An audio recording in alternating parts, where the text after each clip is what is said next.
गवादर में क्या हो रहा है, गवादर के लोग क्यों परेशान हैं, क्यों सरापा एहतजाज हैं, शिकायतें कर रहे हैं। ज़िला ग्वादर के लोग, ग्वादर सिटी के लोग वो बदकिस्मत लोग हैं। पानी मांगने के जुर्म में शहीद हो चुके हैं, पानी मांगने के जुर्म में FIR भी हो चुके हैं। सीपेक कहाँ है सीपेक? अस्सलाम वालेकुम दोस्तों, आप देख रहे हैं इम्तियाज़ गुल यूट्यूब। कबल इसके कि हम आज के मौजू की तरफ आएँ, और मौजू क्या है, गवादर के बासी वो क्यों सरापा एहतजाज हैं, क्यों बार बार शिकायतें कर रहे हैं, क्यों परेशान हैं, इसके बारे में आपको ज़रूर बताएंगे। लेकिन उससे पहले आपको याद दिलाएं कि इस इम्तियाज़ गुल यूट्यूब चैनल को आप ज़रूर सब्सक्राइब करें, व्यू करें और दोस्तों के साथ शेयर भी करें। तो अब बात हो जाए कुछ गवादर पोर्ट की, गवादर फ्री जोन की। गवादर पोर्ट का ऑपरेटर वो एक चीनी कंपनी है, China overseas port holding company. यही ज़िम्मेदार है इस पोर्ट की डेवलपमेंट की, और यहाँ पे एक फ्री इंडस्ट्रियल जोन बन रहा है उसकी तैयारी की। तो China overseas port holding company यानी गवादर पोर्ट की ऑपरेटर कंपनी के चेयरमैन जांग बाओ जोंग 2016 में पहली मर्तबा गवादर आए। तो उनका ये कहना है कि मैं जब यहाँ पहुँचा तो ऐसे लगा कि मैं किसी दूसरे सैयारे पे, मरीख पे आ गया हूँ। यानी यहाँ पे जो हालत थी कुछ भी नहीं था। इस वक्त तो अब बहुत सारी वहाँ पे स्ट्रक्चर्स खड़े हो गए हैं, पोर्ट भी तैयार है, यहाँ का बिज़नेस सेंटर भी बना हुआ है।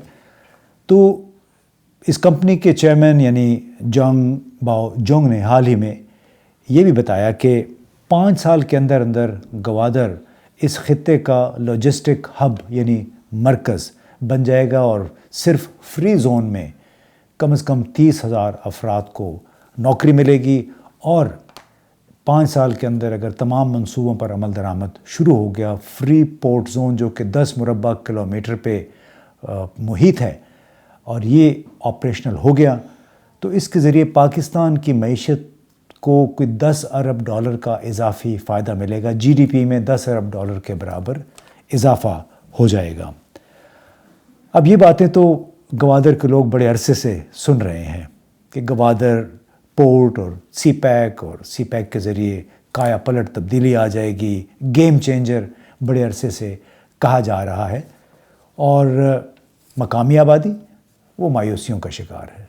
आइए ज़रा सुनते हैं, ये ज़्यादातर मच्छरों पे मुश्तमिल आबादी है, उनका क्या कहना है, वो क्या सुन रहे हैं। पोर्ट की वजह से हमें नुकसान हो रहा है। या ग्वादर के जो लोग कह रहे हैं सीपेक कहाँ है सीपेक? ग्वादर के लोग रोटी और खाने के लिए तरस रहे हैं। आजकल ग्वादर का जो माशी हालात है वो बिल्कुल तबाह है, कोई कारोबार नहीं है, लोग परेशान हैं, और लोगों का माशी हालात बिल्कुल बुरा है। कोई कमाने वाला नहीं है, देने वाला नहीं है गवर्नमेंट से, और सूबे बलूचिस्तान गवर्नमेंट से ये लोग मांग रहे हैं कुछ और नहीं दे रहे हैं।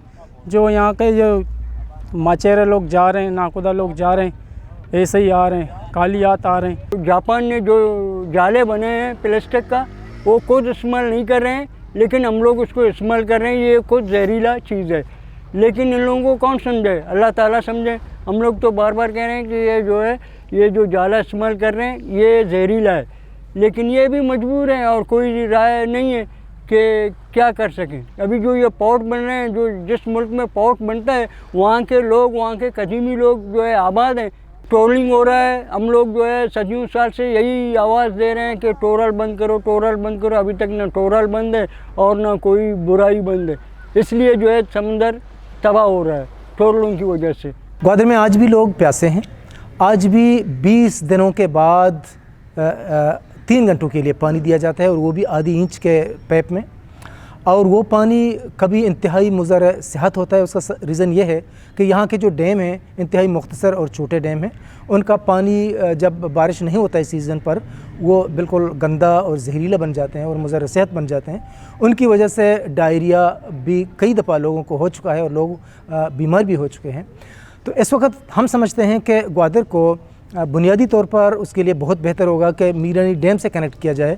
मीरानी डैम का जो पानी है वो इंतहाई साफ़ है और बिल्कुल बेज़रर पानी है। माहीगीरों के लिए समंदर जाने का और आने का اور شکار کرنے کے لیے جو پابندیاں عائد کی گئی ہیں اس سے ماہی گیر شدید مشکلات کا شکار ہیں اور وہ اس پر احتجاج بھی کر چکے ہیں۔ ان انٹرویوز کو سن کے اور جو گوادر پورٹ کی آپریٹنگ کمپنی ہے اس کے چیئرمین کی باتیں سن کے ایسے لگتا ہے کہ ان دونوں کے درمیان کافی فاصلہ ہے۔ جو دعوے پورٹ والے ہمارے حکام کر رہے ہیں اور جو باتیں یہ مچھیرے جن کا تمام تر دار و مدار ماہی گیری پہ ہے، ان کی باتوں میں کچھ فاصلہ، ان کے خیالات میں اور باتوں میں کچھ فاصلہ معلوم ہوتا ہے، کچھ ڈسکنیکٹ ہے۔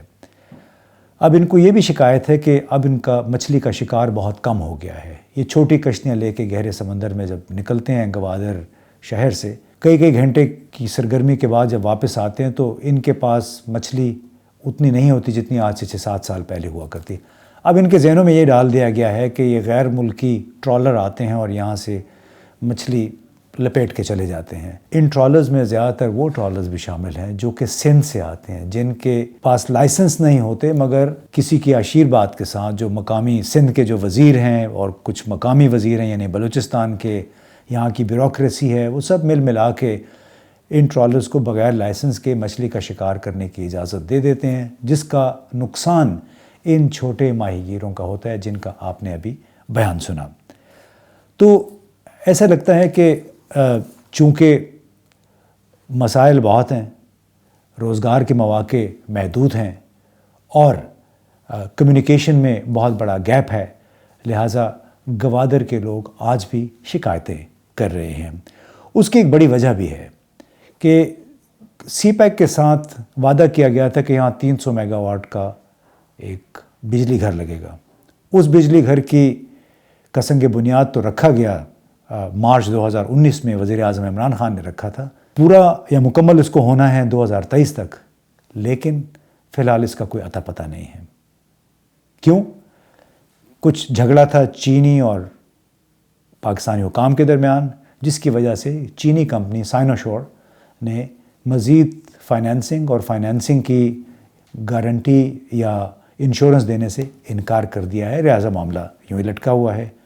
لے دے کے گوادر کے لوگوں کو جو بجلی ملتی ہے وہ کوئی 70-80 میگا واٹ ہے جو کہ ایران سے آتا ہے۔ پورے مکران ڈویژن کو، جس میں گوادر اور تربت بھی شامل ہیں، ایران سے بجلی آتی ہے اور وہاں بھی اسی لیے لوڈ شیڈنگ بہت ہوتی ہے کیونکہ یہ ضروریات سے بہت کم ہے۔ ایک اور وعدہ کیا گیا تھا کہ یہاں پہ پانی فراہم کیا جائے گا، سمندری پانی کو میٹھے پانی میں تبدیل کرنے کے لیے ایک پلانٹ لگایا جانا ہے، لیکن اندازہ لگائیے کہ اس کے مفاہمتی یادداشت پہ دستخط اس سال جولائی میں ہوئے، ابھی معلوم نہیں کس حد تک اس پہ کام شروع ہوا یا نہیں۔ اس کی ایک اور وجہ بھی ہے ٹینکر مافیا، کوئی 4-5 ہزار ٹینکرز ہیں جو کہ گوادر شہر کو پانی فراہم کرتے ہیں، اور ان ٹینکرز کا تعلق، یا یہ ٹینکرز گوادر اور اس کے ارد گرد کے جتنے بھی علاقے ہیں ان سے تعلق رکھنے والی بڑی شخصیات کی ملکیت ہیں۔ تو اگر یہاں پہ پانی کا پلانٹ لگ گیا، کامیابی سے چل گیا، تو ان ٹینکرز کا کیا بنے گا؟ ان بیچارے بااثر لوگ جو سیاستدان ہیں، ان کی روزی تو ماری جائے گی۔ تو اگر وہ اس کی پلانٹ کی مخالفت نہیں کریں گے، اس کی تاخیر، اس کی تعمیر کو مؤخر کرنے میں یہ اپنا کردار ادا نہیں کرے، تو پھر کیا ہو؟ کیونکہ ان کو اپنے روزگار متاثر ہونے کا خدشہ پیدا ہو گیا ہے۔ اب جب پاور پلانٹ اگر اس پہ کام شروع ہو بھی گیا، 2-3 سال میں لگ بھی گیا، تو سوال یہ ہے کہ کیا مکران کو بجلی کی ترسیل کے جو نیشنل گریڈ ہے، قومی جو سسٹم ہے، اس سے ملایا جائے گا کہ نہیں؟ کیونکہ اس کے لیے اس نیشنل گریڈ سے ملانے کا منصوبہ آج سے 3 سال پہلے منظور ہو چکا ہے، 2019 میں۔ اب تک اس پہ پیش رفت کیا ہوئی ہے کسی کو پتہ نہیں ہے۔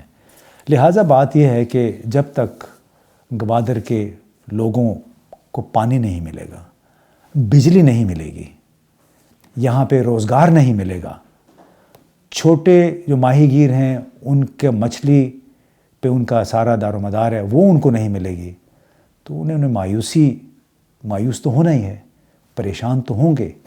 اس حوالے سے حکومت اور بلوچستان حکومت وفاقی کو کیا کر رہی ہے، کس حد تک واقعتاً گوادر ایک لاجسٹک ہب میں تبدیل ہو جائے گا 5 سال کے بعد، اس کے اوپر بجلی کے پلانٹ پہ، پانی کے پلانٹ پہ بہت سارے ابھی سوالات ہیں، اور یہی وجہ ہے مقامی آبادی کے عدم اطمینان کی۔